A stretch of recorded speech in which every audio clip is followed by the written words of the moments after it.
বন্ধুরা রেসিপি এঁচোড়ের কোপ্তা আমার পাশে থেকে ফুল ভিডিওটি দেখার অনুরোধ রইল। নমস্কার বন্ধুরা, খুকু ফুড কিচেনে সবাইকে স্বাগত। আমি আবার চলে এসেছি নতুন একটা রেসিপি নিয়ে আপনাদের মাঝে শেয়ার করতে। তাহলে চলুন শুরু করা যাক। এখানে দুটো টাটকা ফ্রেশ এঁচোড় নিয়ে নিয়েছি, দেখেই বোঝা যাচ্ছে একদম টাটকা কচি এঁচোড়। এঁচোড় কাটাটা আমি দেখালাম না, এঁচোড় কাটা আমার চ্যানেলে দেওয়া আছে, প্রয়োজন হলে দেখে নিতে পারেন। এখানে বন্ধুরা দুটো এঁচোড় কেটেছি, দুটো এঁচোড় অনেক হয়ে গেছে তাই আমি হাফটা নিলাম। আর একটা বড় সাইজের আলুকে দু টুকরো করে দিলাম, 4টে কাঁচা লঙ্কা, 100 গ্রাম চিংড়ি মাছ, হাফ চা চামচ হলুদ গুঁড়ো আর হাফ চা চামচ নুন দিয়ে দুটো সিটি দিয়ে নামিয়ে দেব। এখানে আপনারা চাইলে চিংড়ি মাছটা নাও দিতে পারেন। দুটো সিটি দিয়ে গ্যাস অফ করে দেবো। তারপরে দেখুন জলটা ঝরিয়ে নেব। আলুর খোসা দিয়ে অবশ্যই সেদ্ধ করবেন, কারণ আলুর খোসাটা ছাড়িয়ে দিলে কিন্তু আলুটা থ্যাসথ্যাসে হয়ে যাবে।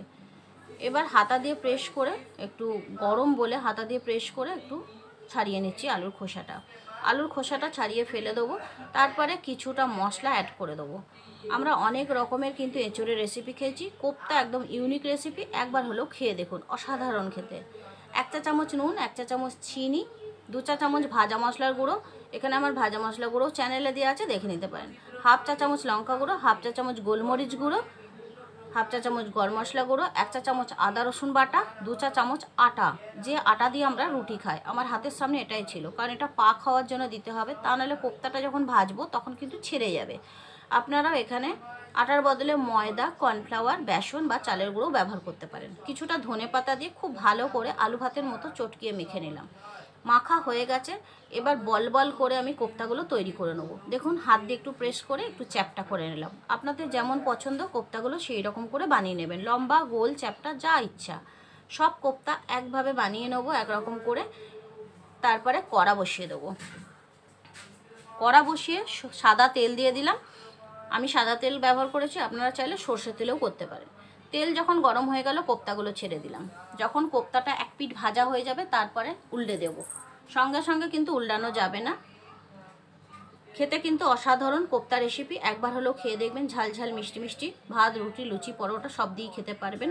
বাচ্চা বড় সকলেই খেয়ে খুশি হয়ে যাবে। একবার খেলে কিন্তু আবারও খেতে চাইবে। একই প্রসেসে সব কোপ্তাগুলো ভেজে নেব।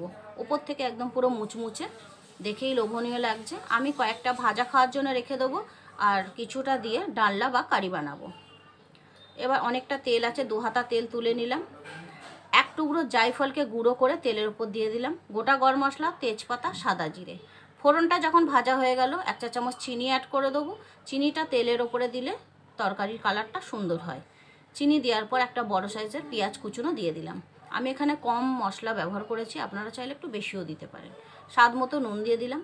পেঁয়াজটা ভাজা হয়ে গেলে দিয়ে দেবো টমেটো কুচুনো। আমি টমেটো কুচুনো দিলাম, আপনারা চাইলে এখানে পেস্ট করেও দিতে পারেন। টমেটো দেওয়ার পরে এবার সব মশলাগুলো দিয়ে দেবো। আদা রসুন পেস্ট দিয়ে দিলাম 1 চা চামচ, 1 চা চামচ হলুদ গুঁড়ো, 1 চা চামচ জিরে গুঁড়ো, 1 চা চামচ ধনে গুঁড়ো আর হাফ চামচ লঙ্কা গুঁড়ো দিলাম, কারণ লঙ্কা গুঁড়ো আগে ব্যবহার করা আছে। অল্প একটু জল দিয়ে মশলাটা কষিয়ে নেবো, তা নাহলে মশলাটা পুড়ে যাবে।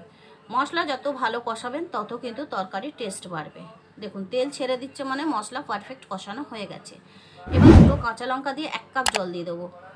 গ্রেভি বেশি বাড়াবো না, কোপ্তাতে বেশি গ্রেভি হয় না, মাখো মাখো হয়। হাফ চা চামচের থেকে কম গরম মশলা গুঁড়ো দিলাম। গ্রেভিটা যখন ফুটে উঠলো এবার কোপ্তাগুলো দিয়ে দেবো। কোপ্তাগুলো এক এক করে সাজিয়ে দিয়ে কড়াটা ধরে একটু নাড়িয়ে দেবো। বেশি খোঁচাখুচি নাড়ানাড়ি করবো না, তাহলে কোপ্তাগুলো ভেঙে যাবে। ব্যাস, কোপ্তা একদম রেডি বন্ধুরা। আপনারাও খেয়ে দেখুন এইভাবে বানিয়ে, অসাধারণ খেতে। এবার ধনেপাতা দিয়ে গ্যাস অফ করে দিলাম। তাহলে বন্ধুরা আজকের মতো এই পর্যন্তই। পরের কোনো ভিডিও নিয়ে দেখা হবে। ভালো থাকুন, সুস্থ থাকুন। আমার ফুল ভিডিওটি দেখার জন্য অনেক অনেক ধন্যবাদ।